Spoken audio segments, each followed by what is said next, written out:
যাবতীয় প্রশংসা এবং গুণগান একমাত্র মহিয়ান ও গরিয়ান আল্লাহ রাব্বুল আলামিনের জন্যে, যে আল্লাহ সুবহানাহু ওয়া তাআলা আজকে আমাদেরকে তার নিজ অনুগ্রহে রংপুর সদরের এই টাউন হল চত্বরে একটি ইসলামী বইমেলা আয়োজন করার তৌফিক দান করেছেন। আলহামদুলিল্লাহ। যদিও স্থানটা টাউন হল, তবুও এখানে আজকে কিন্তু কোনো নাচ গানের আয়োজন করা হয় নাই।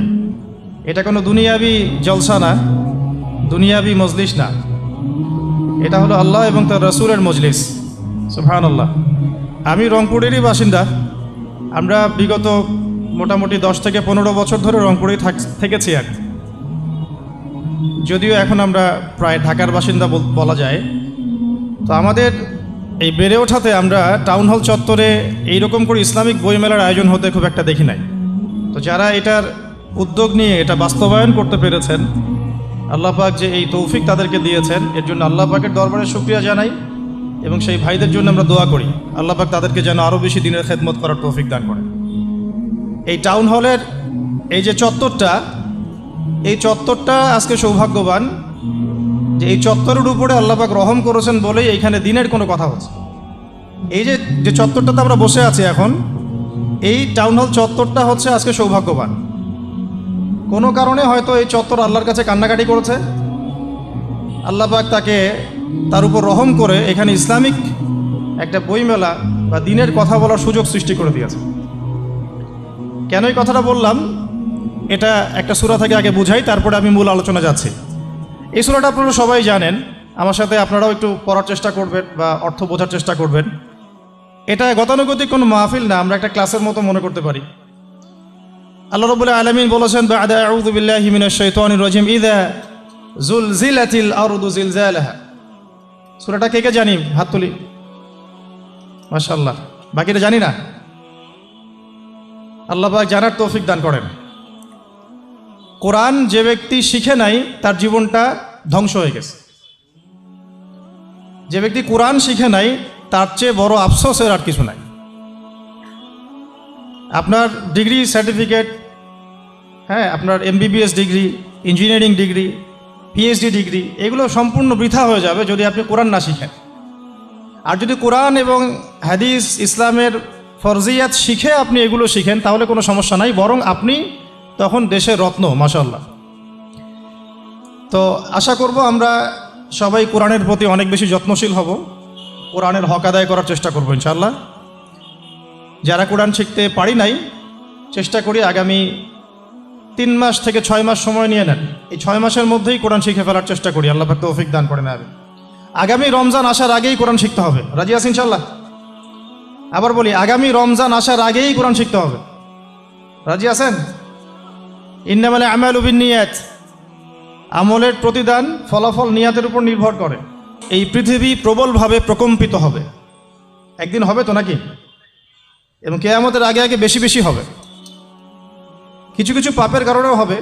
তার মধ্যে মাদকদ্রব্য আছে, গান বাজনা বাদ্যযন্ত্র আছে, তার মধ্যে আমানতের খেয়ানত আছে, অশ্লীলতা বেহায়াপনা আছে। যে পাপগুলোর কথা বললাম, এগুলোর সাথে কি টাউন হল আগে থেকে সম্পৃক্ত না? সম্পৃক্ত না? জি। তো যখন ভূমিকম্প আসবে প্রবলভাবে, এটা কিয়ামতের ভূমিকম্পের কথা বলা হচ্ছে। ও আখরাজাতিল আরদু আথকালাহা। জমিনের নিচের যে সম্পদ, এই যে সোনা দানা যা খনি আছে, এগুলো আল্লাহ পাক বের করে দিবেন, জমিন বের করে দিবেন। ও আখরাজাতিল আরদু আথকালাহা ওয়া ক্বালা আল ইনসানু মা লাহা। মানুষ বলবে, পৃথিবীর কি হলো আজকে? ওই দিন যে মানুষগুলো বেঁচে থাকবে তারা বলবে, পৃথিবীর আজকে কি হলো? ওয়া ক্বালা আল ইনসানু মা লাহা ইয়াউমাইযিন তুহাদ্দিসু আখবারাহা। ইয়াউমাইযিন তুহাদ্দিসু, বলেন, আখবারাহা। ওই দিন জমিন তার খবর, তার বৃত্তান্ত বর্ণনা করবে। অর্থাৎ জমিনের কোন জায়গায় কি হয়েছে, জমিন সেটা আল্লাহর কাছে সাক্ষী দিবে। সুবহানাল্লাহ। তাহলে আমরা যে স্কুল কলেজে জীব এবং জড় সংজ্ঞা পড়ি, সংজ্ঞাটা ভুল, তাই না? কি সংজ্ঞাটা? কি সংজ্ঞাটা ভুল, আসলেই ভুল। জমিনকে আমরা কি বলি? জড় পদার্থ, তাই না? কিন্তু জমিন কাল কিয়ামতের মাঠে আল্লাহর সামনে সাক্ষী দিবে কোন জায়গায় কি হয়েছে। টাউন হলের সৌভাগ্য যে টাউন হল বলতে পারবে যে এত তারিখে আমার উপরে একটা দিনই আয়োজন হয়েছে, অমুক অমুক ভাইরা এসেছিলেন, এই বিষয়ে আলোচনা হয়েছে, আল্লাহ তুমি আমাদেরকে মাফ করে দাও। তাহলে এর আগে টাউন হলে চত্বরে যা যা হয়েছে এগুলো সাক্ষীও টাউন হল দিবে। এখানে কনসার্ট হয়েছে, ওখানে গান হয়েছে, ওখানে নাচ হয়েছে, ওখানে ললিত কলা হয়েছে, ইত্যাদি ইত্যাদি। এখন শিল্প সংস্কৃতি দোহাই দিয়ে যদি আপনি আল্লাহর বিরুদ্ধাচরণ করতে চান তাহলে তো আমার কিছু বলার নাই। যদি শিল্প সংস্কৃতির দোহাই দিয়ে আপনি আল্লাহর বিরুদ্ধাচরণ করতে চান তাহলে তো আলোচনার দরকার নাই। কিন্তু এগুলো আল্লাহ রাব্বুল আলামিনের সামনে প্রমাণ পেশ করা হবে, জমিন তার খবর বৃত্তান্ত বর্ণনা করবে। তাহলে আজকের এই আয়োজনটাও রেকর্ডেড থাকতেছে ইনশাআল্লাহ। কিয়ামতের মাঠে আপনারা দেখতে পারবেন, আমরা দেখতে পারবো। টাউন হল এই কারণে সৌভাগ্যবান যে এখানে বইমেলার আয়োজন করা হয়েছে, তাও ইসলামিক বইমেলা। তারপরে সূরাটা বলেন, তারপরে আর কি ইয়াউমাইযিন তুহাদ্দিসু আখবারহা, হাতে পড়তে হবে তোরে ভাই। হ্যাঁ, ইয়াউমাইযিন ইয়াসদুরুন নাস আশতাতান লিয়ারাউ আ'মালাহুম, ওই দিন মানুষ দলে দলে বের হবে, জমিন ফুঁড়ে মানুষ দলে দলে বের হবে যাতে তাদের আমলনামা তাদেরকে দেখানো যায়। আমলনামা কত সূক্ষ্ম হবে আল্লাহ পাক সেটা পরের আয়াতে বলছেন। আমলনামাটা কতটা সূক্ষ্ম হবে আল্লাহ পাক বলছেন, ফামান ইয়া'মাল মিসকালা যাররাতিন খায়রান ইয়ারা, এই অনুপরিমাণও যদি কোনো সৎ কাজ কেউ করে থাকে সেটাও তার আমলনামায় দেখানো হবে। সুবহানাল্লাহ। অনুপরিমাণ অর্থাৎ ধরেন আপনি একজন মিসকিনকে 1 টাকা দান করেছেন, এটাও আমলনামায় আছে। অথবা আপনি আপনার মুসলিম ভাইয়ের দিকে তাকিয়ে হেসেছেন, মুচকি হাসি দিয়ে তাকে অভ্যর্থনা জানিয়েছেন, এটাও আমলনামাতে আছে। আবার চোখ দিয়ে একটা মেয়ের দিকে আপনি বদনজর দিয়েছেন, ওইটাও আমলনামাতে আছে। নাউযু বিল্লাহি মিন যালিক। তাহলে যার আমলনামায় অনুপরিমাণ সৎকর্ম থাকবে সেটাও দেখানো হবে। ওয়া মান ইয়া'মাল মিসকালা যাররাতিন শাররান ইয়ারা, আর কারো আমলনামায় যদি এই অনুপরিমাণও কোনো অন্যায় থাকে সেটাও দেখানো হবে। তো এই আয়াতটা বা এই সূরাটা দিয়ে আলোচনা শুরু করলাম এই কারণে যে আজকের এই বইমেলাটা এই অঞ্চলটাকে আলোকিত করে রাখলো। যদিও আমরা যদি দেখতাম যে এখানে একটা কনসার্ট হচ্ছে এবং নামি দামি কোনো ব্যান্ড শিল্পী এসে এখানে গান গাচ্ছে, হ্যাঁ, একদম গিটার প্লে করছে, ড্রামস প্লে করছে, নাচ হচ্ছে, তখন দেখতেন যে এখানে লোকের সমাগম আরও বেশি হতো। লোকের সমাগম কি হতো? বেশি হতো। তো এই যে একটা জাহালাত, এর পিছনের কারণটা কি? কেন কেন দুনিয়াবি কোনো লালসা দেখলে মানুষ ছুটে আসতেছে, আর কেন এখানে তুলনামূলক উপস্থিতি কম? এটার কারণটা কি? কারণ হচ্ছে ইলমের অভাব। কারণ কি? ইলমের অভাব, জ্ঞানের অভাব। আর এই জ্ঞানটাকেই মানুষের মাঝখানে ছড়িয়ে দেওয়ার জন্যেই এই কিতাব কেন্দ্রিক আয়োজনগুলো হয়ে থাকে। দার্স হয়ে থাকে, খুতবা হয়ে থাকে, তালিম হয়ে থাকে, মাদ্রাসায় মক্তবে পড়ানো হয়, স্কুল কলেজ ইউনিভার্সিটিতে পড়ানো হয়, জ্ঞান কেন্দ্রিক, যাতে করে মানুষ জ্ঞানী হয় এবং দুনিয়া এবং আখিরাতের হাকিকত বুঝতে শিখে, কোনটাতে তার চিরস্থায়ী কল্যাণ সেটা সে বুঝতে শিখে। তো ইলম কেন্দ্রিক কথা যদি বলতে হয়, আগে আপনাদেরকে কয়েকটা ঘটনা শোনাই। আপনাদের ধৈর্য আছে তো নাকি সংক্ষিপ্ত করব? আচ্ছা, আমাদের আদি পিতার নাম কি? এই ঘটনা থেকে আলোচনা শুরু করেন। আজকে থেকে ধরেন লক্ষ কোটি বছর আগে, কত কোটি বছর আমরা জানি না, আল্লাহ রাব্বুল আলামিন একা ছিলেন, একা। তিনি সর্বপ্রথম সৃষ্টি করলেন আরশে আযীম। কি সৃষ্টি করলেন?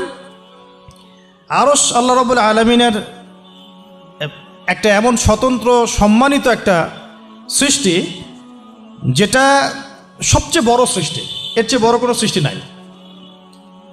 এমনকি কিয়ামতের মাঠে এই আরশের ছায়া আল্লাহ রাব্বুল আলামিন 7 শ্রেণীর মানুষকে ছায়া দিবেন। সুবহানাল্লাহ। তো ওই 7 শ্রেণী সম্পর্কে আমরা অন্য হাদিসে পড়ে নিব, অনেকে হয়তো জানেন। সেখানে ন্যায়পরায়ণ শাসক থাকবেন, তারপরে যুবক থাকবেন, যুবক শ্রেণী যারা যৌবনকালটা আল্লাহর ইবাদতে কাটিয়ে দিয়েছে। সুবহানাল্লাহ। যে নারী একজন যুবককে আহ্বান করেছে খারাপ কাজের জন্যে, কিন্তু যুবক বলেছে যে আমি রাজি না, আমি আল্লাহকে ভয় করি, সেই যুবকও আরশের ছায়া পাবে ইনশাআল্লাহ। তারপরে সেই দুই ভাই বা ব্যক্তি যারা একে অপরকে আল্লাহর জন্য মহব্বত করে তারাও আরশের ছায়া পাবে। এমন ব্যক্তি যে গোপনে দান করে, মানে ডান হাত দিয়ে কি দান করছে বাম হাত জানে না, তারাও আরশের ছায়া পাবে। এমন ব্যক্তি যে অন্ধকারে বা একাকী আল্লাহ পাককে স্মরণ করে এবং চোখ দিয়ে দরদর করে পানি পড়তে থাকে, এই ব্যক্তিও আরশের ছায়া পাবে। এরকম প্রায় 7 শ্রেণীর মানুষ আরশের ছায়া পাবে। তো আরশ সৃষ্টি করার পরে আরশটা ছিল পানির উপরে। কোথায় ছিল? পানির উপরে। সূরা হুদের মধ্যে আছে। আমি শুধু রেফারেন্সগুলো আপনাদেরকে সূরাগুলো বলে দিব, বাসায় গিয়ে আপনারা পড়বেন। প্রত্যেকটা আয়াত কিন্তু এখানে ধরে ধরে বলার সময় নাই আর কি আমার কাছে। তো আরশটা ছিল পানির উপরে। এরপরে আল্লাহ রাব্বুল আলামিন আসমান এবং জমিন সৃষ্টি করেছেন 6 দিনে। পুরো মহাবিশ্ব আল্লাহ রাব্বুল আলামিন সৃষ্টি করেছেন কত দিনে? 6 দিনে। ফি সিত্তাতি আইয়াম, 6 দিনে। তো এখন সৃষ্টি করার পরে আল্লাহ রাব্বুল আলামিন কলম সৃষ্টি করেছেন। কি সৃষ্টি করেছেন? কলম। ইলমের সাথে যে কলমের সম্পর্ক, এটা একটু পরে আরো ক্লিয়ার হবে আপনাদের কাছে। আল্লাহ পাক কলম সৃষ্টি করে বলেছেন উকতুব, কলম তুমি লিখো। কলম তো আমাদের সংজ্ঞা মতো জড় পদার্থ, তাই না? হ্যাঁ, তো আল্লাহ পাক বলছেন কলমকে তুমি লিখো। তো কলম কথা বলছে, মাযা আকতুব, আমি কি লিখব? আল্লাহ পাক বলছেন লিখো, কিয়ামত পর্যন্ত যা যা হবে সব লিখে ফেলো। এরপর আল্লাহ রাব্বুল আলামিন লাউহে মাহফুজের মধ্যে একদম from the very beginning till the last day of judgment প্রত্যেকটা কথা লাউহে মাহফুজে লেখা আছে। এমনকি আপনার কার সাথে বিয়ে হবে সেটাও, কয়টা বাচ্চা কাচ্চা হবে সেটাও। তাই এত অস্থির হওয়ার দরকার নাই, রিজিকে যা আছে আসবে ইনশাল্লাহ। লেখা যদি হয়ে থাকে আসবে না? আসবে ইনশাল্লাহ, সবর। তো এই জন্য মুমিনদেরকে বলা হয়েছে তোমরা কখনো হতাশ হবে না, কারণ তাকদির লেখা হয়ে গেছে, হতাশ হওয়ার কোনো কারণ নাই। একটা প্রবণতা আমরা সমাজে দেখছি আত্মহত্যার। ইয়াং জেনারেশনকে আমরা নসিহত করব যে ভুলেও নিজের জীবনকে বিসর্জন দিতে যাবেন না। আল্লাহ রাব্বুল আলামিন আপনাদেরকে সৃষ্টি করেছেন তার ইবাদত করার জন্য এবং তার জমিনে তার দিনটাকে প্রতিষ্ঠা করার জন্য। হেলায় খেলায় আপনার জীবনটা নষ্ট করবেন না, ঠিক আছে ভাই? আল্লাহ পাক বোঝার তৌফিক দান করেন। তো কলম সৃষ্টি করার পরে কিয়ামত পর্যন্ত সব লেখা হয়ে গেছে। এখন আমাদের এই পৃথিবীতে তো মানুষ ছিল না, ছিল? এদিকে মনোযোগ দেন। এই পৃথিবীতে কি আগে মানুষ ছিল? এই পৃথিবীতে আগে কি ছিল তাহলে বলেন? হ্যাঁ, মাশাআল্লাহ। এই পৃথিবীতে আগে কি ছিল? এখন ওরা নাই? সবার সাথেই কিন্তু একটা করে আছে। কমপক্ষে কয়টা করে? সবার সাথে কমপক্ষে একটা করে। আর কোন কোন জায়গা আছে যেখানে জিনের বড় বড় আকড়া আছে। পৃথিবীতে যে জায়গাগুলো থেকে ইসলাম বিরোধী অপতৎপরতাগুলো চলে, ওখানে জিনের আকড়া বেশি। আর কথা বুঝতে পারছেন? তো জিন জাতিকে আল্লাহ পাক ধ্বংস করে দিয়েছেন তাদের পাপের কারণে, আল্লাহ দ্রোহিতার কারণে, অবাধ্যতার কারণে। এখন আল্লাহ রাব্বুল আলামিন ইরাদা করলেন পৃথিবীতে আমাদেরকে সৃষ্টি করবেন, মানে মানুষকে সৃষ্টি করবেন। আল্লাহ পাক তার সমস্ত ফেরেশতাদেরকে একত্রিত করলেন। ঘটনাটা কিন্তু খুব ইন্টারেস্টিং। আমি জানি এখানে ওলামায়ে কেরামও আছেন, তবে আমি সবার জন্য প্রযোজ্য হয় এমন কথা বলারই চেষ্টা করছি, কারণ অনেকে হয়তো এগুলো নাও জানতে পারে। তো আল্লাহ পাকের ভাষায় আমি যদি বলি, আল্লাহ রাব্বুল আলামিন বলছেন বা'দা আউযু বিল্লাহি মিনাশ শাইতানির রাজীম ওয়াইয ক্বালা রাব্বুকা লিল মালায়েকা ইন্নী জাইলুন ফিল আরদি খলিফা। হে নবী মুহাম্মদ সাল্লাল্লাহু আলাইহি ওয়াসাল্লাম, তুমি স্মরণ করো সেই সময়ের কথা যখন আল্লাহ তোমার রব সমস্ত ফেরেশতাদেরকে ডেকে বলেছিলেন যে ইন্নী জাইলুন ফিল আরদি খলিফা, আমি জমিনে মানে পৃথিবীতে আমার খলিফা পাঠাতে চাই। কি পাঠাতে চাই? আরো জোরে বলেন। আল্লাহ পাক বলেননি পৃথিবীতে মানুষ পাঠাতে চাই, পৃথিবীতে নতুন কোনো মাখলুক পাঠাতে চাই। আমাদেরকে আল্লাহ পাক সম্মানের শব্দে সম্মানিত করেছেন, বিশেষায়িত করেছেন। আমাদেরকে বলেছেন আমরা আল্লাহর খলিফা, আমরা আল্লাহর খলিফা। এখন আমরা আল্লাহর খলিফা, কিন্তু পৃথিবীতে মানুষ খিলাফা শব্দ সহ্য করতে পারে না। হ্যাঁ, কি অদ্ভুত না? এটা কোরআনের কি শেষের দিকে আছে না প্রথম দিকে আছে? সূরা বাকারার একদম শুরুর দিকে 3টা 4টা 5টা পৃষ্ঠা উল্টালে দেখবেন এই একটা আছে। তো কোরআন তাহলে শুরু থেকে কখনো খুলেও দেখেনি সে ব্যক্তি। প্রমাণ হলো এটা, সে খুলেও দেখে নাই। অথবা দেখলেও সে এড়িয়ে গেছে। আল্লাহ পাক আমাদেরকে বললেন যে পৃথিবীতে আমি আমার খলিফা পাঠাতে চাই। তাহলে আদম আলাইহিস সালামকে আল্লাহ পাক মোহাব্বতের শব্দে, সম্মানের শব্দে বিশেষায়িত করলেন কি বলে? সুবহানাল্লাহ, সুবহানাল্লাহ। আর খলিফা কাকে বলে এটা আমি আপনাদেরকে বোঝাচ্ছি একটা দোয়া থেকে, একটা দোয়া থেকে। এই যে গাড়িতে করে আমরা বাসা থেকে আসলাম বা যখন কোনো সফরে যাই, আমরা একটা দোয়া পড়ি, সুবহানাল্লাযী সাখখারা লানা হাযা ওয়া মা কুন্না লাহু মুকরিনিন ওয়া ইন্না ইলা রাব্বিনা লামুনকালিবুন। এতটুকু তো পড়ি নাকি? বা এগুলো পড়তে হবে? বইমেলায় এসেছি শুধু লেকচার শোনার জন্য না, ছবি তোলার জন্য না। আজকে জীবনটা পরিবর্তন করার নিয়াত করে যাইতে হবে। ঠিক আছে ভাই? বই প্রকাশ করা, ছাপানো, বিক্রি করা, লেখা, এর চেয়ে বড় কথা আমার জীবনটা ইলমের আলোয় আলোকিত করা। আমি বই লিখলাম ধরেন একটা, আমার মধ্যে সেই আমল নাই, লাভ নাই। লাভ আছে? আমি বই ছাপাইছি 100, 200, 500, 1000, আমি নিজেই আমল করি না, হবে? আগে আমল, আমল জরুরি। ইলমের সাথে আমলটা খুব বেশি জরুরি। আলেম তাকেই বলা হয় যে ইলম অনুযায়ী আমল করে। তাহলে আল্লাহ পাক বলেন লিমা তাকুলুনা মা লা তাফআলুন, তোমরা এমন কথা কেন বলো যে আমল নিজেরাই করো না? কাবুরা মাকতান ইনদাল্লাহ আন তাকুলু মা লা তাফআলুন, আল্লাহর কাছে সবচেয়ে গর্হিত একটা অপরাধ, তোমরা একটা কথা বলবা কিন্তু আমল করবা না। তো দোয়াটা মুখস্থ করবেন। এই দোয়ার নিচে একটা অংশ আছে, আল্লাহুম্মা আনতা সাহিবু বিস সাফারি। আমার কথাটা শুনেন, খলিফার অর্থটা বুঝেন। অনেকে তো অনেকভাবে ব্যাখ্যা করে আর কি। আল্লাহুম্মা আনতা সাহিবু ফিস সাফারি, আল্লাহ তুমি এই সফরে আমার সাথী। সফরে বের হওয়ার সময় দোয়া পড়ছি আমরা, আল্লাহুম্মা আনতা সাহিবু ফিস সাফারি, আল্লাহ তুমি এই সফরে আমার সাথী। ওয়াল খলিফাতু ফিল আহলি ওয়া মালি, আল্লাহ আমি তো বাসায় নাই, আমার বাসার আহাল মালের খলিফা হচ্ছে তুমি আল্লাহ। তাহলে খলিফা শব্দটি কি বুঝলেন? আল্লাহ আমার বাসার আহাল মালের খলিফা মানে কি? আমার স্থলাভিষিক্ত তুমি আল্লাহ, আমি ওখানে নাই বাসায়, আমি সফরে বের হয়ে গেছি, আমার স্ত্রী, আমার সন্তান, আমার মাল, আমার জান, এগুলোর দায়িত্ব তোমার, তুমি খলিফা। কত চমৎকার দোয়া। তাহলে পৃথিবীতে আমি আমার খলিফা পাঠাতে চাচ্ছি, তার অর্থ কি? আল্লাহ রাব্বুল আলামিন এই পৃথিবীতে আমাদেরকে তার প্রতিনিধি বানিয়েছেন। সুবহানাল্লাহ, সুবহানাল্লাহ। তাহলে আমরা নিজেদের আত্মপরিচয় ভুলে গেলাম যে আমরা আল্লাহর প্রতিনিধি পৃথিবীতে, তাই না? আমরা এখন আব্রাহাম লিঙ্কনের পূজা করতেছি। আব্রাহাম লিঙ্কনের পূজা তো বুঝেন না আপনারা, এটা হচ্ছে ওই যে সোকল ডেমোক্রেসির পূজা। আদতে প্রকৃত গণতন্ত্র বলে কিছু নাই এই বিশ্বের মধ্যে, যা আছে এগুলো তথাকথিত আর স্লোগান, জাস্ট, আর কিছু না। এটা যারা চর্চা করে তারাও জানে, আমাদের কাছে তারাই বলে। আদতে এই আপনার কমিউনিজমের কথা বলেন, এই লেনিন স্টেলিনারিজমের কথা বলেন, আপনি মুসলিনির কথা বলেন, চাইনিজ দর্শনের কথা বলেন, রাশিয়ান দর্শনের কথা বলেন, আর এই যে আরেকটা কি চলতেছে সেকুলারিজমের কথা বলেন, ন্যাশনালিজমের কথা বলেন, এগুলো একটা তাত্ত্বিক মতবাদ শুধুমাত্র। প্রকৃত মতবাদগুলো আপনি পাবেন বিশুদ্ধ যেগুলো কোরআন এবং হাদিসেই, এর বাইরে না। তো আমরা কিন্তু আল্লাহর খলিফা পরিচয় দিতে এখন দ্বিধাবোধ করতেছি। এই জমিনে আল্লাহ পাক আমাদেরকে তার খলিফা বানিয়ে পাঠিয়েছে। এখন খলিফা হলাম কিভাবে, কিসের গুণে খলিফা হলাম? প্রশ্ন না এটা? আমাদের কি 10টা হাত, 10টা পা, বেশি শক্তি ফেরেশতাদের চাইতে, যে আমরা খলিফা হলাম কিসের ভিত্তিতে আর কিভাবে হলাম? এটা শুনুন। আল্লাহ পাক বলছেন ওয়াল্লামা আদামাল আসমাআ কুল্লাহা, আল্লাহ বলছেন আমি আদমকে এই মহাবিশ্বের যত নাম আছে, নাউন্স, ইসম, সব শিক্ষা দিয়েছি। সুবহানাল্লাহ। এই মহাবিশ্বের যত নাউন্স, নাম, এখানে ইসম শব্দের অর্থ কিন্তু জ্ঞান। ইসম মানে কি? এখানে জ্ঞান। মহাবিশ্বের যে জ্ঞানগুলো আছে, এই জ্ঞানগুলো আল্লাহ পাক আমাদের আদি পিতাকে শিক্ষা দিয়েছেন। আমাদের আদি পিতাকে আল্লাহ নিজে শিক্ষা দিয়েছেন। সুবহানাল্লাহ।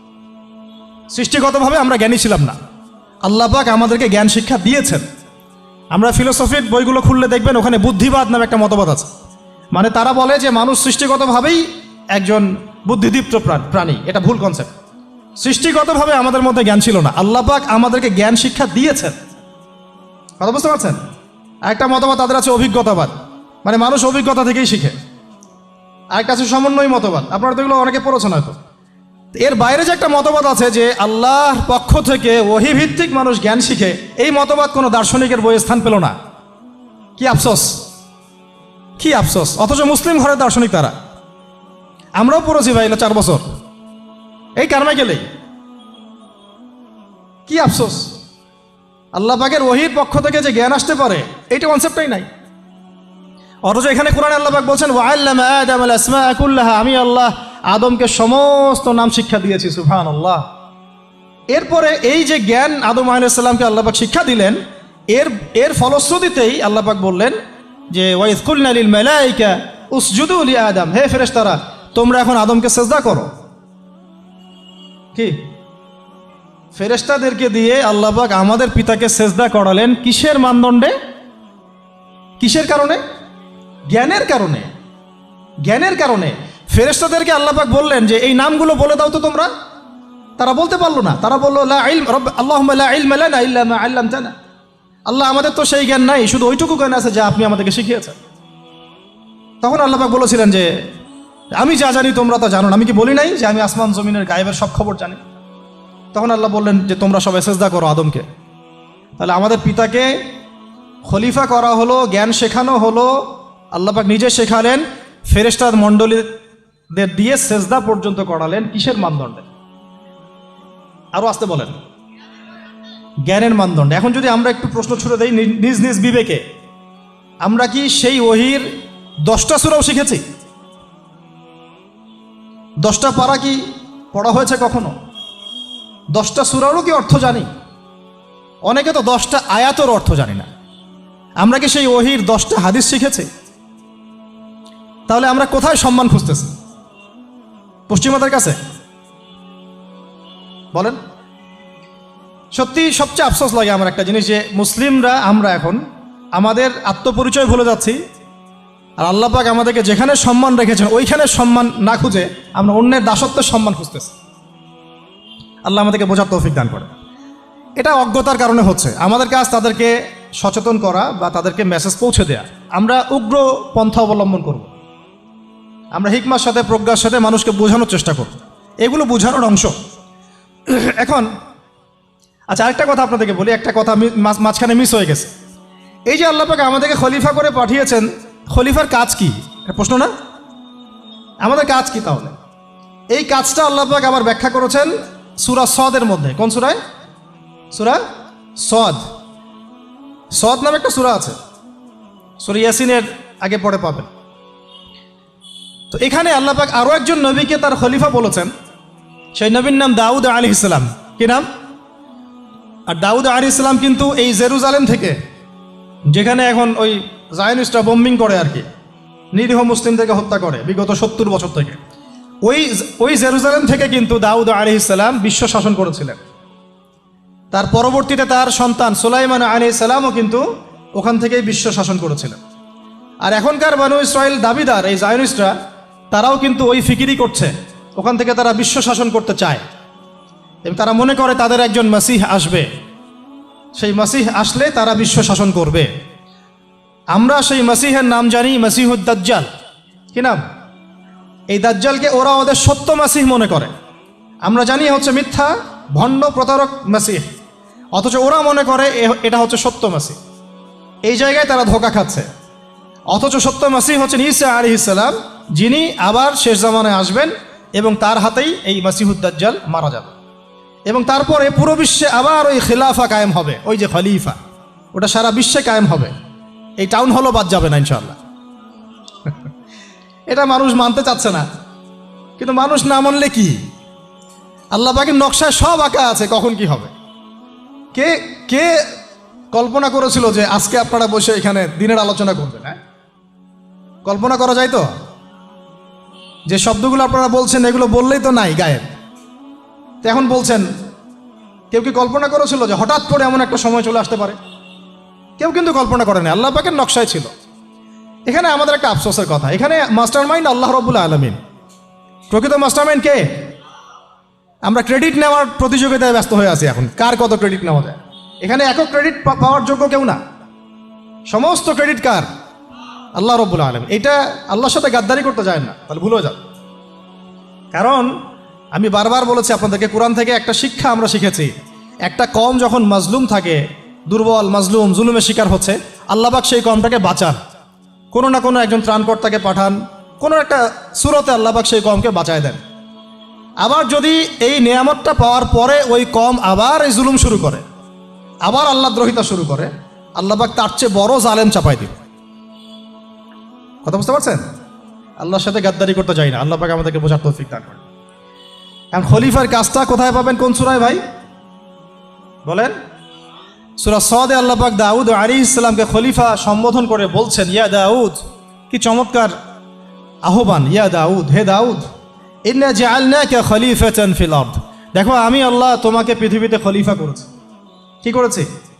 খলিফা করেছে। তোমার কাজ কি শোনো, ফাহকুম বাইনান নাসি বিল হক, বোঝার চেষ্টা করেন একজন খলিফার কাজ কি। খলিফা মানে আল্লাহর প্রতিনিধি, জমিনে যে দায়িত্বশীল, অন্য মানুষের উপরে যে দায়িত্বশীল, তার কাজ ফাহকুম বাইনান নাসি বিল হক, মানুষের মাঝে ন্যায় বিচার প্রতিষ্ঠা করবে, এটা তোমার কাজ। তাহলে এখন যারা আমরা এই জায়গায় আছি বা ভবিষ্যতে আসব, আরও কাল আগাতে থাকবে, সময় আগাতে থাকবে, নতুন নতুন নেতৃত্ব আসবে, সবার ফাংশন একটাই, ফাহকুম বাইনান নাসি বিল হক, আমাদের কাজ হবে মানুষের মাঝখানে কি করা, ন্যায় বিচার, বিচার ফয়সালার ক্ষেত্রে ইনসাফ করা, ন্যায় বিচার করা। তো ন্যায় বিচার তো এখন জাদুঘরে আছে নাকি? হ্যাঁ, কোনো কোনো ক্ষেত্রে আমরা চাই না যে ন্যায় বিচার জাদুঘরে যাক, আমরা চাই আবারও ন্যায় এবং সাম্যের সমাজ প্রতিষ্ঠা হোক। ইনশাআল্লাহ এরপর থেকে আমরা কোনো অন্যায় সহ্য করব না, ইনশাআল্লাহ এরপর থেকে আমরা কোনো জল্লাদতন্ত্র কায়েম করতে দিব না, আমাদের যা আছে তাই নিয়ে প্রতিবাদ হবে ইনশাআল্লাহ। কারণ এখনকার প্রজন্ম প্রতিবাদের ভাষা বুঝে। এখন যদি আপনারা আবার সেই প্রাচীন জুলুমের তন্ত্রে মন্ত্রে ফিরে যান, তাহলে আল্লাহর গজব চলে আসবে, বড় গজব। তো খলিফার কাজ কি ভাই? কি কাজ বললাম বলেন? মানুষের মাঝখানে ন্যায় বিচার প্রতিষ্ঠা করা। আচ্ছা, আরও আছে, আয়াত শেষ হয় নাই। আল্লাহ পাক বলছেন, ওয়ালা তাত্তাবিউল হাওয়া, আর ন্যায় বিচার করতে গিয়ে নিজের দাসত্ব মানে প্রবৃত্তির অনুসরণ করো না। ন্যায় বিচার করতে গিয়ে নিজের প্রবৃত্তির অনুসরণ করো না, মন গড়া বিধানের অনুসরণ করো না। আমার মামা, আমার চাচা, আমার খালু পার করে দিও না। প্রবৃত্তির অনুসরণ মানে কি? মন যাচাই তাই করো না। ন্যায় বিচার করতে গিয়ে আল্লাহ পাকের বিধান মেনে চলো। কারণ সূরা মাইদাতে আল্লাহ পাক বলেছেন, আয়াত নাম্বার 44, 45, 47, ওয়ামান লাম ইয়াহকুম বিমা আনজালাল্লাহ ফাউলাইকা হুমুল কাফিরুন, যারা আল্লাহ পাকের হুকুম অনুযায়ী বিচার ফয়সালা করে না তারা কাফির। 45-এ গিয়ে আল্লাহ বলছেন, ওয়ামান লাম ইয়াহকুম বিমা আনজালাল্লাহ ফাউলাইকা হুমুল ফাসিকুন, যারা আল্লাহ পাকের বিধান অনুযায়ী বিচার ফয়সালা করে না এরা ফাসিক, পাপাচারী। 47 নম্বর আয়াতে গিয়ে আবার বলছেন, ওয়ামান লাম ইয়াহকুম বিমা আনজালাল্লাহ ফাউলাইকা হুমুজ জালিমুন, যারা আল্লাহর হুকুম বিধান অনুযায়ী বিচার ফয়সালা করে না এরা জালেম। তো কাফেরও বলেছেন আল্লাহ, ফাসিকও বলেছেন, জালেমও বলেছেন। তাহলে বিচার ফয়সালা করার ক্ষেত্রে আল্লাহ পাকের বিধানকে সর্বোচ্চ অগ্রাধিকার দিতে হবে, নিজের প্রবৃত্তির অনুসরণ করা যাবে না। যদি করে তাহলে কি হবে? ইউদিল্লাকা আন সাবিলিল্লাহ, তাহলে এটা তোমাকে আল্লাহর রাস্তা থেকে সরায় নিয়ে যাবে। এর ফলে কি হবে জেনে রেখো, ইন্নাল্লাযীনা ইউদিল্লুনা আন সাবিলিল্লাহ লাহুম আযাবুন শাদীদ বিমা নাসু ইয়াউমাল হিসাব। এটা পরে দেয়, নিশ্চয়ই যারা আল্লাহ পাকের সরল পথ থেকে বিচ্যুত হয়ে গেছে তাদের জন্যে কাল কিয়ামতের মাঠে আছে আযাবুন শাদীদ। আযাবুন শাদীদ মানে কঠিন কঠিন যন্ত্রণাদায়ক শাস্তি, এই কারণে যে তারা কিয়ামতের দিনটাকে ভুলে গিয়েছে। শাদীদ এর অর্থটা কি এটা বোঝার জন্য আপনাকে সূরা হাদীদ পড়তে হবে। কোন সূরা? আসলে কোরআনের আয়াতগুলো হচ্ছে আকাশের তারার মতো। তারা দেখবেন আকাশের, তারা দেখাও সুন্নত। ইসলাম তো রসকসহীন ধর্ম না রে ভাই, সবকিছুই আছে এখানে। আসলে আমরা জানি না বলে আমরা মনে করি যে এখানে কোনো বিনোদনই নাই, তাই না? এই গান বাজনা না করলে কি হয়, মন শান্তি হয়, এরকম একটা ভাব। যদি আপনি কোরআনের ভিতর ঢুকে যান, আপনার হৃদয়ে এমন নূর আসবে, এমন তৃপ্তি আসবে যে ওগুলো আপনার শুনতে ইচ্ছা করবে না, আপনি কান বন্ধ করে ফেলবেন, নিজেই বলতেই হবে না। এখন কিছু নতুন ইসলামিস্ট আসছে, তারা এগুলোকে ইসলামের অন্তর্ভুক্ত বলে মনে করার দাবি করতেছে যে এগুলো তো নিষেধ নাই, এগুলো তো নিষেধ করা হয় নাই। কতটুকু জানেন ইসলাম সম্পর্কে? আপনি না জেনে কেন কথা বলেন? নবী সাল্লাল্লাহু আলাইহি ওয়াসাল্লাম রাস্তা দিয়ে হাঁটছেন, ওই সময় তো অনেক পূজা অর্চনা ইত্যাদি হতো মক্কায়। তো এখানে ঢাকঢোলের শব্দ আসছে, নবী সাল্লাল্লাহু আলাইহি ওয়াসাল্লাম নিজের 2 আঙ্গুল কানের মধ্যে ঢুকিয়ে দিলেন। দিয়ে পাশে একজন সাহাবী তাকে জিজ্ঞাসা করছেন, হাঁটতে হাঁটতে হাঁটতে হাঁটতে, তুমি কি এখন আওয়াজ শুনতে পাচ্ছ? সাহাবী বলেন, না ইয়া রাসূলুল্লাহ, এখন আওয়াজ শুনতে পাচ্ছি না। তখন তিনি কান বের করলেন। এটা নবীর সুন্নত। আর আমরা নবীর সুন্নতকে উল্টাই দিছি কিভাবে দেখেন, আমাদের কানেই এখন ইয়ারফোন। উনি যেটা শুনে কান বন্ধ করতেন ওইটা আমরা কানে ঢুকায় রাখছি একেবারে। আল্লাহ আমাদেরকে বোঝার তৌফিক দান করেন। দেখেন, আমরা তো সবাই পাপী। আমার মনে হয় না আমরা কেউ নবী সাল্লাল্লাহু আলাইহি ওয়াসাল্লামের সুপারিশ ছাড়া পার পাবো, এমনটা মনে হয় না আমার। সবাই পাপী, আপনি আমি আমরা সবাই। তো যে নবীর সুপারিশ আমরা প্রত্যাশা করছি, সেই নবীর সুন্নতকে যদি এইভাবে অবজ্ঞা করতে থাকি, তাহলে কি সুপারিশ পাবো ভাই? কি মনে হয় আপনাদের? অ্যাটলিস্ট সুন্নতকে তো সম্মান করতে হবে নাকি? আল্লাহ বোঝার তৌফিক দান করেন। আমি তাহলে যেটা বলছিলাম যে আল্লাহ পাকের বিধান অনুযায়ী বিচার ফয়সালা করতে হবে, এটা খলিফার কাজ। ন্যায় বিচার করতে হবে মানুষের মাঝখানে, এবং নিজের প্রবৃত্তির অনুসরণ করা যাবে না, তাহলে আল্লাহর পথ থেকে দূরে সরাই দিবে। এখানেই বললাম, শাদীদ বুঝতে গেলে আপনাকে কোন সূরা পড়তে হবে? সূরা হাদীদ। আকাশের তারার কথা কেন বললাম? যে আকাশের তারাগুলো যদি মেলাতে পারেন, দেখবেন বিভিন্ন শেপ তৈরি হয়। প্রত্যেকটা তারার অবস্থানের গাণিতিক একটা ব্যাখ্যা আছে। যারা অ্যাস্ট্রোনমি নিয়ে পড়াশোনা করেন তারা জানেন, এগুলা সবাই জানবেন না। প্রত্যেকটা তারাকে আল্লাহ পাক এত সূক্ষ্মভাবে স্থাপন করেছেন যে যদি একটু সামান্য একটু ডানে বামে এগুলো সরে যায়, মহাবিশ্বের এই স্থিতিশীলতা নষ্ট হয়ে যাবে। এবং এটার কসমও আল্লাহ পাক কোরআনে করেছেন সূরা ওয়াকিয়ার মধ্যে। কোন সূরা? সূরা ওয়াকিয়াতে আল্লাহ পাক বলেছেন, ফালা উকসিমু বিমাওয়াকিইন নুজুম। আমি তারার অবস্থান স্থলের স্থিতির কসম করে বলছি। আল্লাহ পাক এর কসম করেছেন। কত গুরুত্বপূর্ণ জিনিস, ঠিক আছে? তো পরেরগুলো বললাম না। তো সূরা হাদীদ কেন পড়বেন? সূরা হাদীদ আল্লাহ পাক বলেছেন যে ওয়ানজালনাল হাদীদা ফীহি বাসুন শাদীদ। এই যে শাদীদ বোঝাতে গিয়ে হাদীদে আসছে। আল্লাহ পাক বলছেন যে আমি আল্লাহ পৃথিবীতে আসমান থেকে লোহা নাজিল করেছি। অবাক করার বিষয় না? লোহার খনি খুঁজতেছেন আপনারা মাটির নিচে, তাই না? আল্লাহ পাক বলছেন আমি লোহা নাজিল করেছি। আনজালনা, ঠিক যেমন ইন্না আনজালনাহু ফী লাইলাতুল কদর, আমি লাইলাতুল কদরে কোরআন নাজিল করেছি, আসমান থেকে নাজিল হয়েছে, তাই না? এরকমই ওয়ানজালনাল হাদীদা, আমি হাদীদ লোহা নাজিল করেছি। ফীহি বাসুন শাদীদ, যে লোহার মধ্যে আছে কঠিন শক্তি। শক্তি আছে না? আয়রন যে অণু পরমাণুগুলো, এগুলোর শক্তি সবচেয়ে বেশি না? কেমিস্ট্রিতে আপনারা পড়েছেন। তাহলে এখন আল্লাহ পাক বলছেন কিয়ামতের দিন তাদের জন্য আযাবুন শাদীদ, যারা আল্লাহ পাকের খলিফার দায়িত্ব পালন করবে না, যারা খলিফার দায়িত্ব পেয়েও ন্যায় বিচার করবে না, ইনসাফ করবে না, প্রবৃত্তির অনুসরণ করবে, ঠিক আছে, আল্লাহর পথ থেকে বিচ্যুত হয়ে যাবে, তাদের জন্য কিয়ামতের মাঠে এই শাস্তি আছে। তাহলে আমরা কি খলিফা শব্দ বুঝতে পারলাম? আমাদের পিতা যে খলিফা, এটা কি বুঝতে পারলাম?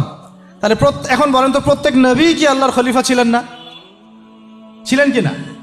প্রত্যেক নবী কি আল্লাহর বিধান দিয়ে বিচার ফয়সালা করেন নাই? মানুষের মাঝখানে ইনসাফ করেন নাই? ন্যায় বিচার প্রতিষ্ঠা করেন নাই? এরপরে সাহাবায়ে কেরামের যুগে তারা কি ন্যায় বিচার প্রতিষ্ঠা করেন নাই? তাহলে হঠাৎ করে কি হলো বিশ্ববাসীর মধ্যে যে একেবারে কোরআন হাদিস এর মৌলিক বিষয়গুলো এগুলো সব পাশ কাটিয়ে আমরা মানব রচিত বিধানগুলোর দিকে চলে গেলাম? রহস্যজনক না বিষয়টা? এটা হচ্ছে দাজ্জালীয় একটা শাসন আসতেছে সামনে। দাজ্জাল নিজেকে খোদা বলে দাবি করবে এবং সে সমস্ত মানব জাতিকে বুঝাবে যে সেই খোদা, নাউযুবিল্লাহ। সে অনেক ভেলকি দেখাবে, মানুষকে তার দিকে টেনে নিয়ে আসবে। এমনকি সে এক হাতে জান্নাত এক হাতে জাহান্নাম নিয়ে ঘুরবে। নবীজি বলেছেন যে তার জান্নাতে প্রবেশ করবে ওটাই তার জাহান্নাম, আর যে তার জাহান্নামে প্রবেশ করবে সেটাই হচ্ছে জান্নাত। তাহলে পুরো বিশ্ববাসীকে আল্লাহ থেকে দূরে সরিয়ে একটা গডলেস ওয়ার্ল্ডে রূপান্তরিত করার একটা তৎপরতা চলছে, লক্ষ্য করতেছেন না? এটা মূলত আপকামিং যে দাজ্জালীয় সভ্যতার ভবিষ্যৎবাণী নবীজি করেছেন, এই দিকেই ওয়ার্ল্ড যাচ্ছে আস্তে আস্তে আস্তে আস্তে ওই দিকে যাচ্ছে। তবে নবীজি এটাও বলেছেন সাল্লাল্লাহু আলাইহি ওয়াসাল্লাম যে আমার উম্মতের মধ্যে একটা তয়ফা, একটা দল, কিছু মানুষ সবসময় হকের উপর অটল থাকবে ইনশাআল্লাহ, কিন্তু তাদের সংখ্যা হবে খুব কম। এখন আমাকে আপনারাই বলেন যে ওই হকের উপর অটল থাকতে হলে আমার সেই জ্ঞান লাগবে কি লাগবে না? বলেন। যেই জ্ঞান আমাদের পিতাকে শেখানো হয়েছে, দেখবেন প্রত্যেকটা মানুষের মধ্যে কিছু প্রতিভা আছে, সৃজনশীলতা আছে, আছে না? একটা বুদ্ধিদীপ্ত একটা তাড়না মানুষের ভিতরে কাজ করে। এটা কোত্থেকে আসছে জানেন? আমাদের পিতার ডিএনএ থেকে আসছে। আমাদের পিতার ডিএনএ থেকে, আমরা কিন্তু সবাই তার সন্তান। এরপরে পৃথিবীতে মানুষ পাপাচারে যখন লিপ্ত হলো প্রচণ্ড রকম, তখন নূহ আলাইহিস সালামকে আল্লাহ পাক পাঠান এবং তিনি প্রায় 950 বছর দাওয়াতের কাজ করলেন। 40টা বা 80টা পরিবার ইসলাম কবুল করল। তখন আল্লাহ পাক এই মুমিনদেরকে বাদ দিয়ে সবাইকে গারদ করে দিলেন, ধ্বংস করে দিলেন। মানে আমরা যারা পৃথিবীতে এখন বেঁচে আছি, যে আপনি আমি, আপনাদের নাম আমি জানি না, আমরা যারা বেঁচে আছি আমরা কিন্তু কোনো না কোনোভাবে ওই 40 বা 80 পরিবারের সন্তান। আমরা আত্মীয়, কিন্তু আমরা সবাই কিন্তু আত্মীয়, জানেন। 40টা বা 80টা পরিবার বাদ দিয়ে বাকি সব মানুষকে আল্লাহ পাক ধ্বংস করে দিয়েছিলেন নূহ আলাইহিস সালামের মহাপ্লাবনে। ঘটনা জানেন না? 40 বা 80টা পরিবারকে বাদ দিয়ে বাকি সবাইকে আল্লাহ পাক ধ্বংস করেছেন ওই মহাপ্লাবনে। তাহলে এখন এই বিশ্বে যত মানুষ আছে তারা কয়টা পরিবারের সন্তান? ওই 40-80। আমরা কোনো না কোনোভাবে একে অপরের আত্মীয় হই, মুসলিম অমুসলিম সবাই, মুসলিম অমুসলিম সবাই। আমরা যে অসাম্প্রদায়িকতার কথা বলি না, এই শব্দটাকে ভালো অর্থে নেওয়া যায়। কি অর্থে? অন্যান্য ধর্মাবলম্বী মানুষ যারা তারা তাদের ধর্ম স্বাধীনভাবে পালন করবে, কোনো সমস্যা নেই, আমরা তাদের এই কাজে বাধা দিতে যাব না। একইভাবে আমরা আমাদের ধর্ম স্বাধীনভাবে পালন করব, তারা এখানে কোনো বাধা দিতে পারবে না। সিম্পল। তারা তাদের উৎসব তাদের মতো পালন করবে, আমরা আমাদের উৎসব আমাদের মতো পালন করব। না আমি মূর্তি পাহারা দিতে যাব, আর না আমি মূর্তি ভাঙতে যাব। সিম্পল। আমি পাহারাও দিতে যাব না, ভাঙতেও যাব না। সিম্পল। আমরা কি কুরবানিতে তাদেরকে বলতে পারবো ভাই আসেন আমার বাসায় দাওয়াত খান?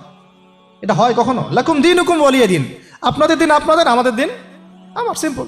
এই অর্থে ঠিক আছে, কিন্তু সব ধর্ম মিলে যে নতুন ধর্ম বানানোর চেষ্টা করা হচ্ছে বাংলাদেশে, এটা ঠিক নাই। এটা শুভঙ্করের ফাঁকি। সব ধর্ম মিলে নতুন ধর্ম করার কোনো সুযোগ নাই। আমরা সবাই এক পরিবারের সন্তান। এখন আমাকে বলেন, নূহ আলাইহিস সালামের একটা ছেলে ছিল, নাম জানেন? কি নাম বলে? কে? না না, মাশাআল্লাহ। কয় ছেলে ছিল তার? হ্যাঁ না, মূলত 4জন সন্তান থেকে বড় বড় 4টা গোত্র সৃষ্টি হয়েছে। শাম এক সন্তানের নাম কি? এটাকে কেন্দ্র করে এই যে সিরিয়ান কন্টিনেন্টে, পুরো প্যালেস্টাইন, সিরিয়ান, অ্যারাবিয়ান কন্টিনেন্টে যত মানুষ তার বংশধর। ঠিক আছে? হাম, একটা সন্তানের নাম হাম। এখান থেকে আফ্রিকার যে কালো কালো মানুষগুলো সব তাদের বংশধর। একটা হচ্ছে ইয়াফাস, ইউরোপিয়ান যারা সাদা চামড়া, সব এদের বংশধর। আরেকটা যে কেনান। এই ছেলেটা কি বলেছিল? বাবা ডাকছে নৌকায় আসো তাড়াতাড়ি, নৌকায় আসো তাড়াতাড়ি, না হলে আজকে আল্লাহ পাক আযাব দিয়ে ধ্বংস করে দিবেন। সে নবীর সন্তান হওয়ার পরেও আল্লাহ প্রদত্ত ওহির জ্ঞানকে মূল্যায়ন না করার কারণে ধ্বংস হয়ে গেল। আর ওই 40টা বা 80টা পরিবার নাজাত পেল কিভাবে? আল্লাহর পক্ষ থেকে নাজিলকৃত ওহির জ্ঞানকে প্রাধান্য দিয়ে আনুগত্য করে। তাহলে কোন জ্ঞানকে আমরা প্রাধান্য দিব ভাই? আমি বলছি না যে আমরা দুনিয়াবি জ্ঞানগুলোকে শিখবো না, ওই প্রসঙ্গে আমি একটু পরে আসছি, যে আমরা শিখবো এবং কিভাবে শিখবো, কতটুকু শিখবো। আগে এই অংশটুকু শেষ করি। ঠিক একইভাবে আপনারা কি আদ জাতির নাম জানেন? আদ, সামুদ। ওই যে সৌদি আরব এখন যেখানে লাইন বানাচ্ছে, লাইন প্রজেক্ট, ওই আল-ওলা বলে, আল-ওলা লাইন প্রজেক্ট বানাচ্ছে, দেখবেন অনলাইনে। ওই জায়গা দিয়ে নবী সাল্লাল্লাহু আলাইহি ওয়াসাল্লাম তাবুক যুদ্ধের সময় গিয়েছিলেন। যাওয়ার সময় তিনি বলেছিলেন, তোমরা মাথা নিচু করে কান্নাকাটি করতে করতে এখান থেকে অতিক্রম করো। সাহাবীরা মাথার উপর কাপড় দিয়ে কান্নাকাটি করতে করতে জায়গাটা পার করেছেন, কারণ ওই জায়গায় সামুদ জাতি ছিল যাদেরকে ধ্বংস করা হয়েছে। তো ওটা হচ্ছে এখন পর্যটন স্পট। সুবহানাল্লাহ। তো আদ এবং সামুদ জাতিকেও আল্লাহ পাক ধ্বংস করলেন, কিন্তু তাদেরকে করেন নাই যারা ওহির জ্ঞানকে প্রাধান্য দিয়েছিল। ইব্রাহিম আলাইহিস সালাম কোন জ্ঞানের বদৌলতে আল্লাহকে চিনলেন? মানব রচিত জ্ঞান নাকি আল্লাহর পক্ষ থেকে নাজিলকৃত জ্ঞান? বলেন। মূসা আলাইহিস সালাম কোন জ্ঞানের বদৌলতে ফিরআউনের মতো এই যে কি বলবো প্রতাপশালী একজন শাসকের সামনে দাঁড়িয়ে বুক ফুলিয়ে ইসলামের দাওয়াত দিলেন? কোন জ্ঞানের আলোকে? ওহির জ্ঞান।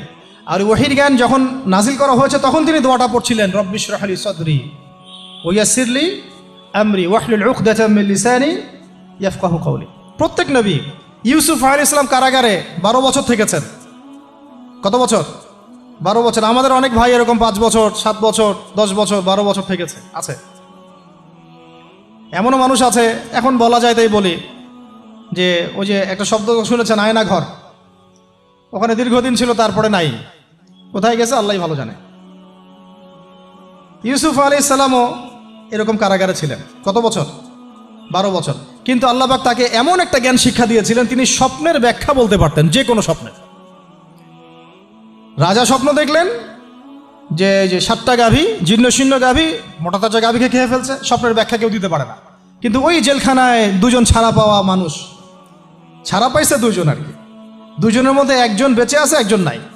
মানে 2জন বসে বসে ইউসুফ আলাইহিস সালামকে বলছিলেন যে আমরা একটা স্বপ্ন দেখলাম যে আমার মাথায় রুটি আছে, পাখি এসে রুটি খেয়ে ফেলছে। আর আমি স্বপ্ন দেখলাম যে আমি শরাব পান করাচ্ছি। ব্যাখ্যা কি ইউসুফ? তোমাকে সত্যবাদী বলে জানি। ইউসুফ আলাইহিস সালাম বললেন, তোমার মাথায় রুটি যেটা খেয়ে নিচ্ছে তার মানে তোমাকে শুলদণ্ড দেওয়া হবে, আর তুমি যে পানি পান করাচ্ছ তার মানে তুমি নাজাত পাবে, ছাড়া পাবে। হলেও তাই। আর যে নাজাত পাবে তাকে ইউসুফ আলাইহিস সালাম বলে দিলেন যে তুমি রাজদরবারে গিয়ে আমার কথা বলো, আমার কথা আলোচনা করো। তো সে ভুলে গিয়েছিল। পরে যখন এই স্বপ্নটা দেখলো বাচ্চা, তখন বাচ্চা সবাইকে ডাকলো, ডেকে বললো যে এই গাভীর স্বপ্নের ব্যাখ্যা কি। তখন এই ব্যক্তির মনে পড়ছে, আর ইউসুফ তো ব্যাখ্যা দিতে পারে। সে গিয়ে ইউসুফ আলাইহিস সালামকে ডেকে নিয়ে আসতেছে যে এই রাজা স্বপ্ন দেখছে, ব্যাখ্যা কি। স্বপ্ন কিন্তু আপনার কাছে শুনে একটা স্বাভাবিক মনে হচ্ছে, আরে গাভীর আবার স্বপ্নের কি ব্যাখ্যা। তখন ইউসুফ আলাইহিস সালাম ব্যাখ্যা দিলেন যে 7 বছর ফসল ফলবে আপনাদের এলাকায়, তারপরের 7 বছর হবে দুর্ভিক্ষের সময়। কিসের সাথে কিসের ব্যাখ্যা? এই জ্ঞান কে শিখালেন তাকে? এই ইন্টারপ্রিটেশনের জ্ঞান কে শিখালেন? তাহলে জ্ঞানের মূল উৎস কে? আমার কথা বলার উদ্দেশ্য কি বুঝতে পারছেন? যত জ্ঞান তার মূল উৎস কে? স্বপ্ন একটা জ্ঞান, যদি সেটা সত্য হয়। আর জেনে রাখবেন, কিয়ামতের আগে আগে মুমিনদের স্বপ্ন বেশি বেশি সত্য হবে। ঠিক আছে? মুসা আলাইহিস সালামকেও সেই আল্লাহই জ্ঞান শিক্ষা দিলেন। ঈসা আলাইহিস সালাম এই কুষ্ঠরোগীর গায়ে হাত বুলালে ভালো হয়ে যায়। হ্যাঁ, অন্ধ ব্যক্তির মানে চোখে হাত বুলালে ভালো হয়ে যায়। এমনকি মৃত ব্যক্তিকে তিনি বলছেন কুম বিইজনিল্লাহ, আল্লাহর হুকুমে দাঁড়িয়ে যাও, দাঁড়িয়ে গেল। এই জ্ঞান কে দিয়েছেন তাকে? দাউদ এবং সুলাইমান আলাইহিস সালাম এই যে পশু পাখির ভাষা বোঝেন, সুলাইমান আলাইহিস সালাম পিঁপড়ার ভাষাও বুঝেন। আপনাদের সায়েন্স কি পিঁপড়ার ভাষা বুঝে? হ্যাঁ, আমরা তো এখন সায়েন্সকে সব কিছুর মানদণ্ড মনে করি, তাই না? সায়েন্স যদি বলে হ্যাঁ তাহলে হ্যাঁ, না বললে না। মানে এমন একটা ভাব দেখেন, সায়েন্সকে আমরা ইলাহ বানাইছি, ইলাহ, উপাস্য। সায়েন্স যদি বলে যে পৃথিবী থেকে অমুক অমুক কোটি কোটি আলোকবর্ষ দূরে একটা গ্রহের সন্ধান পাওয়া গেছে, নাম দিল ধরেন যে আলফা এক্স ওয়াই জেড কিছু একটা, ওখানে হুরপড়ি আছে, হ্যাঁ ওখানে দুধের সাগর আছে, মধুর সাগর আছে, তো মানুষ তখন বিশ্বাস করা শুরু করবে, হ্যাঁ হ্যাঁ তাই তো, তাই তো, থাকতেই পারে। নাসা বলেছে না হয়ে পারে, নাসা মন্তব্য করেছে না হয়ে পারে।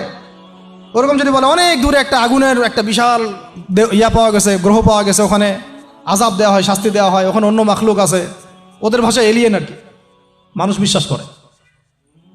কিন্তু আল্লাহ পাক কোরআনে বলছেন যে সুলাইমান আলাইহিস সালাম পিঁপড়ার ভাষাও বুঝতেন, ওই কথা বিশ্বাস করতে চাচ্ছে না।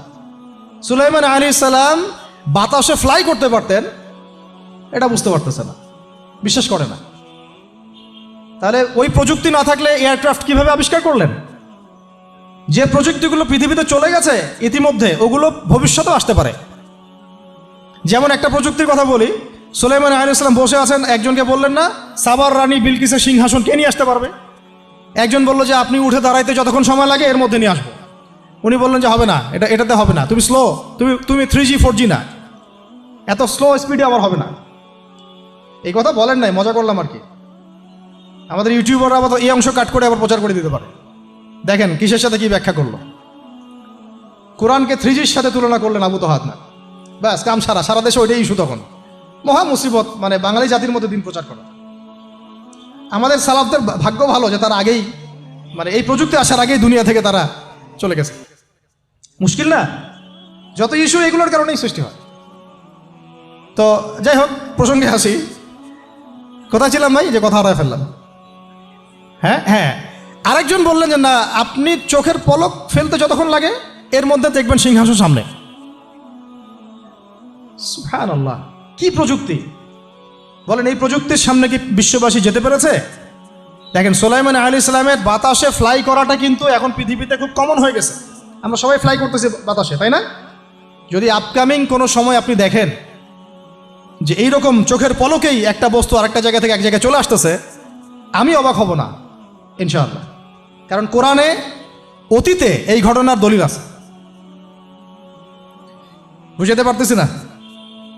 এক কথায় সমস্ত জ্ঞানের মূল উৎসকে। এরপরে আসেন, অত আর লম্বা করছি না, আমাদের নবী মুহাম্মদ সাল্লাল্লাহু আলাইহি ওয়াসাল্লাম আসেন, আমরা তো তার উম্মত। 23 বছরে, একটু মনোযোগ দেন, এটা আলোচনার লাস্ট পার্ট, ঠিক আছে? 23 বছরে তিনি পুরো জাহেলিয়াতকে পরিবর্তন করে দিয়েছেন। কত বছরে? 23 বছর। আপনারা কি জানেন যে আইয়ামে জাহিলিয়াতে আসলে কি কি সমস্যা ছিল? কেন ওই যুগটাকে আমরা জাহিলিয়াত বলি? বেসিক্যালি 5-6টা সমস্যা ছিল। কয়টা? 5-6টা। 1 নম্বর শিরক। 1 নম্বর কি? আমার সাথে বলেন। শিরক আমাদের ওয়ার্ল্ডে নাই, এটা তো গ্লোবাল শিরক চলতেছে এখন। শুধু ধর্মীয় শিরক চলতেছে না, কিন্তু এখন শিরক হচ্ছে পলিটিক্সে, শিরক হচ্ছে ইকোনমিক্সে, শিরক এডুকেশনেও আছে, শিরক কালচারের মধ্যেও আছে। কথাগুলো বুঝতে হবে একটু গভীরভাবে। তখন সমস্যা ছিল রিবা, সুদ। এখন নাই। রিবা ছাড়া কোনো সিস্টেম আছে এখন ওয়ার্ল্ডে? আমি গতকালকে একটা হাদিস মোতালা করছিলাম সুদ সংক্রান্ত। নবীজি বলেছেন সাল্লাল্লাহু আলাইহি ওয়াসাল্লাম যে একটা যুগ আসবে সামনে, সুদবিহীন কোনো মানুষই চলতে পারবে না। যে চলতে চাইবে তার গায়েও সুদের ছিটা ফোটা গিয়ে লাগবে। আসে নাই সেই যুগ? সুবহানাল্লাহ। কিভাবে তিনি এত স্পেসিফিকলি কথাগুলো বলতে পারেন? নিশ্চয়ই তিনি এমন একজন সত্তার কাছ থেকে জ্ঞান পেয়েছেন যিনি সব জানেন, অতীত, বর্তমান, ভবিষ্যৎ, তাই না? এমনকি নবীজি বলেছেন ইমামুল মাহদির সময় যে 10 জন ঘোড়সাওয়ার বের হবে এবং তারা গিয়ে খোঁজ নিতে যাবে যে দাজ্জাল বের হয়েছে কিনা, নবীজি বলছেন আমি সেই 10 জনের নামও জানি, তাদের বাবার নামও জানি। সুবহানাল্লাহ, সুবহানাল্লাহ।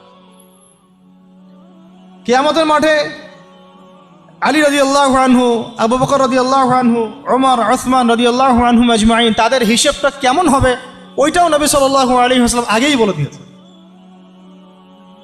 সবচেয়ে দ্রুত হিসাব হবে এই উম্মতের আলী ইবনে আবি তালেব রাদিয়াল্লাহু আনহু। যাবেন, বেরোবেন, শেষ। কি মানুষ, তার জীবনীটা পড়ে দেখবেন। আমি শেষের দিকে বলে দিব আপনাদেরকে আজকে, এবং এটা রেকর্ডেড থাকবে, ইনশাল্লাহ অনলাইনে দিয়ে দিব, যে আপনারা কোন কোন সাবজেক্টের বই কিনবেন। বইমেলা তো শুধু মানে আসলেন একটা র্যান্ডমলি বই কিনলেন এমন না, টপিক ধরে ধরে সাবজেক্ট ওয়াইজ বই কিনতে হবে, ঠিক আছে ভাই? বই কেনার পিছনে টাকা পয়সা খরচ যদি না করেন, মানে দিনের জন্য অর্থ ব্যয় করার মানসিকতা না থাকে, এলেম পাওয়া যাবে। অনেক মুহাদ্দিস নিজের গায়ের জামা খুলে দিয়ে পর্যন্ত বই নিয়ে বাসায় গিয়েছে, জানেন? তাদের সমস্ত সম্পত্তি বিক্রি করে দিয়েছেন বই কেনার জন্য। আজকে সকালে আমাদের এক ভাই মোজাকারা করছিলেন যে আমারই এক ওস্তাদ, বাংলাদেশের অনেক বরেণ্য একজন আলেমে দিন, প্রবীণ আলেমে দিন, তার কথা আলোচনা হচ্ছিল যে তিনি কিতাব পড়তে পড়তে পড়তে হঠাৎ একটা কিতাব তিনি খুঁজে পাচ্ছেন না। তো ছাত্রদেরকে পাঠালেন যে খুঁজে নিয়ে আসো তো, কোথায় আছে, কেউ খুঁজে পায় না। তিনি নাকি অজু করে এসে নামাজ, 2 রাকাত নামাজ পড়ে বাচ্চার মতো হাউমাউ করে কান্নাকাটি শুরু করলেন যে আল্লাহ, আমার সেই কিতাব কোথায় গেল, আমার কিতাবটা এনে দেয়। তলাবুল ইলম কাকে বলে দেখেন, ইলমের তালেব, ইলমের ছাত্র কাকে বলে? এই যে ইলমের ছাত্র। আমরা কি ছাত্র হইতে পারছি? একটা বইয়ের দাম যদি দেখি 100 টাকা, বাস আমাদের গায়ে লাগে। 100 টাকা দিয়ে তো আপনার গার্লফ্রেন্ডকে নিয়ে বসতে গায়ে লাগে না, বসলে তো 500 টাকা চলে যায়। আর এখনকার মেয়েরা তো খায়ও বেশি, ডেটিংয়ের সময় আর কি, তাই না? অনেকে দেখা যায় যে এটাকেই প্রফেশন বানায় ফেলছে না। জিনা থেকে বাঁচতে হবে। জিনা থেকে বাঁচতে না পারলে কলবে আল্লাহ নূর আসবে না। আল্লাহ পাক আমাদের কথাগুলো বোঝার তৌফিক দান করেন, আমিন। জিনা, আবার বলছি, জিনা থেকে বাঁচতে হবে, অন্যথায় কলবে নূর আসবে না। আল্লাহ পাক আমাদেরকে বোঝার তৌফিক দান করেন, আমিন। কোথায় ছিলাম ভাই? বলেন। 1 নাম্বার কি ছিল? শিরক। 2 নাম্বার রিবা, সুদ। ওইটা বলতে গিয়ে হাদিসটা কথা বলেছিলাম। এই সুদটা কি এখন বেশি না কম? এখন সুদ মানুষ খাচ্ছে, যুক্তিও দিচ্ছে যে এই যুগে এখন সুদ না খাইলে কি চলে? একদিন একটা মসজিদে বয়ান করছিলাম, তো মসজিদে বয়ানের মাঝখানে একজন দাঁড়ায় গেল। দাঁড়ায় আমাকে বলছে যে ওস্তাদ হুজুর, বুঝলাম আপনার সব কথা ঠিক আছে, তো এখন আমার 1 লাখ টাকা ধার লাগবে, আমি কোত্থেকে নিব? বলেন, আসলে উত্তর দিবেন কি? হ্যাঁ, সুদের ক্ষতিকর বিষয়গুলো যেমন বলতে হবে, সুদবিহীন ব্যাংকিং সিস্টেম এবং অর্থনৈতিক ব্যবস্থাও তো চালু করতে হবে। সেটা কি? সেটা হচ্ছে জাকাত। সেটা কি? জাকাত, সাদাকা এবং কর্জে হাসানা। এগুলো তো চালু করছি না আমরা শুধু কথা বলছি তাত্ত্বিক যে সুদ হারাম। আমিও তো অনেক জায়গায় বলছি, কারণ বলতে হচ্ছে, নাহলে আপনার জানাতে তো হবে। সুদের পাপের সবচেয়ে নিম্ন শাখা হচ্ছে মায়ের সাথে জিনা করা। সর্বোচ্চ শাখা হচ্ছে আল্লাহ এবং তার রাসূলের সাথে যুদ্ধ করা। একটা হাদিস বুখারীতে এরকমও আসছে, বুখারীতে কি তিরমিজিতে, আমি রেফারেন্সটা ভুলে যাচ্ছি, তবে হাদিসটা সহিহ। নবী সাল্লাল্লাহু আলাইহি ওয়াসাল্লাম বলেছেন, যে ব্যক্তি 1 দিরহাম সুদ খায় সে যেন 36 বার জেনা করল। আর আপনারা তো জানেন, এটা আমার বলার দরকার নাই, 4 শ্রেণীর মানুষকে নবীজি অভিশাপ দিয়েছেন, যে নিজে খায়, তারপরে যে সুদ দেয়, যে লিখে রাখে, যে সাক্ষী থাকে। তা আমি বলতে যাচ্ছি, আইয়ামে জাহিলিয়াতে এই সুদটা ছিল, আমাদের এই বর্তমান ওয়ার্ল্ড অ্যাফেয়ার্সে নাই। বাংলাদেশ একটা কান্ট্রি হিসেবে চিন্তা করবেন না, আপনি গ্লোবালি চিন্তা করবেন, কারণ এখন একটা দেশ স্বতন্ত্রভাবে চলতে পারে না। ওয়ার্ল্ড ব্যাংকের সাথে আপনাকে ডিল করতে হবে, IMF-এর সাথে। আমি যদি প্রেসিডেন্ট হই তাও আমাকেও করতে হবে, আপনি হলে আপনাকেও করতে হবে। তো কথা বলে তো শুধু কথা বলে লাভ নাই, আপনার বিকল্পটা কি, আসলে বিকল্প ব্যবস্থাটা কি, এটা তো মূল কথা। ইকোনমিক্স নিয়ে কতগুলো কিতাব আছে এখানে, ইসলামিক ইকোনমিক্স নিয়ে আমরা কতগুলো কিতাব ছাপাইছি, বর্তমান ওয়ার্ল্ড অ্যাফেয়ার্স নিয়ে আমরা কতগুলো কিতাব ছাপাইছি। নবী সাল্লাল্লাহু আলাইহি ওয়াসাল্লাম বলেছেন, শেষ জামানার সবচাইতে আমার উম্মতের উপর ভয়াবহ ফিতনা হচ্ছে মাসিহুদ দাজ্জাল। কি নাম বলেন? এখন আপনি আমাকে মাদ্রাসার পুরো সিলেবাসে কন্টেন্টে আমাকে দাজ্জাল নিয়ে একটা ফ্যাকাল্টি দেখান, আছে? কয়টা কিতাব আছে? সবচেয়ে ভয়াবহ ফিতনা নবীর মুখে, নিজের মুখে বলা, সবচেয়ে ভয়াবহ, এর চেয়ে ভয়াবহ কোনো ফিতনা আসে নাই, আসবেও না। তো এখন আপনি আমাকে বলেন যে এই ফিতনা সংক্রান্ত কতগুলো কিতাব আপনার কাছে আছে বাসায়, বলেন। তাহলে গ্যাপস আছে না আমাদের মধ্যে, গ্যাপস ফিল আপ করতে হবে। কথাগুলো বলার উদ্দেশ্য হচ্ছে গ্যাপসটা ফিল আপ করা। তো এই রিবার সমস্যাটা এখনও আছে। আল্লাহ পাক আমাদেরকে রিবা মুক্ত জিন্দেগি দান করেন, আমিন। এবং আমি রিকোয়েস্ট করব বিনয়ের সাথে, যে আমাদের ঊর্ধ্বতন কর্তৃপক্ষ যারা আছেন, শুধু একটা কাজ করেন না, একটা কাজ একটা বছর করেই দেখেন না কি হয়। প্রত্যেকটা মুসলিম, অমুসলিমদের কথা বলছে না, যেহেতু এটা খিলাফা স্টেট না, সেহেতু অমুসলিমরা এখানে জিজিয়া দিবে না। খিলাফা স্টেটে অমুসলিমরা জিজিয়া দেয়, এটা তো খিলাফা স্টেট না, এটা তো ডেমোক্রেটিক স্টেট এবং সেকুলার স্টেট। শুধু মুসলিমদের কাছ থেকে যাদের নিসাব পরিমাণ সম্পদ হয়েছে জাকাত দেয়ার, সবার কাছ থেকে রাষ্ট্রীয়ভাবে বাধ্যতামূলক জাকাত নেন, দেখেন না অর্থনীতি সচল হয় না। একটা বছর নিয়ে দেখেন না কি হয়। কেউ এই উদ্যোগ গ্রহণ করতে পারতেছে না। কেন হচ্ছে না আমরা বুঝতে পারতেছি না। কর্জে হাসানার এনজিও চালু করা যায়। আমরা অনেক সংগঠন করছি, সোশ্যাল, অরাজনৈতিক ইত্যাদি রাজনৈতিক। আমরা ইকোনমিক এনজিও খুব একটা করতে পারছি, কিন্তু এই জায়গাগুলো দখল করে ফেলছে। দেখেন কারা কারা, নাম বলতে চাচ্ছি না। এবং যারা যারা দখল করছে তারা কিন্তু এখন রাষ্ট্রের অনেক বড় বড় জায়গায় হস্তক্ষেপ করতেছে।